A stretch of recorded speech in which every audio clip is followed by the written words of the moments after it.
Covid et la crise sanitaire semblent avoir des conséquences aussi sur les célibataires. Sur les sites, les applis de rencontre, le fait d'être vacciné contre le Covid-19 ou non est de plus en plus mis en avant. Ah tiens. Précision qui est censée tranquilliser celles et ceux qui utilisent ces applis, mais qui ne sont pas toujours tous convaincus. Reportage à la boule de Cyprien Pézeril.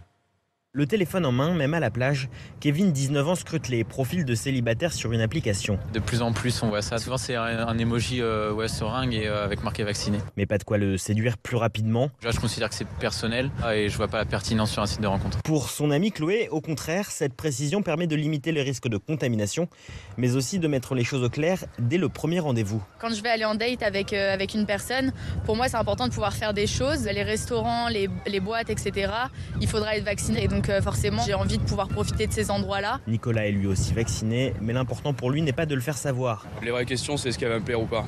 Ou alors est-ce que je vais lui plaire, ou alors est-ce que ça va bien se passer, mais je vais pas me tortiller la tête avant, putain, j'espère qu'elle est vaccinée ou pas, parce que ça se trouve c'est du mytho. Du mytho, des mensonges, aucune application ne contrôle si ses utilisateurs sont bien vaccinés. Ce n'est pas nécessaire, selon Héloïse Desmonstiers du site Mythique. On est persuadé de quelque chose, c'est qu'une rencontre amoureuse se base sur la confiance.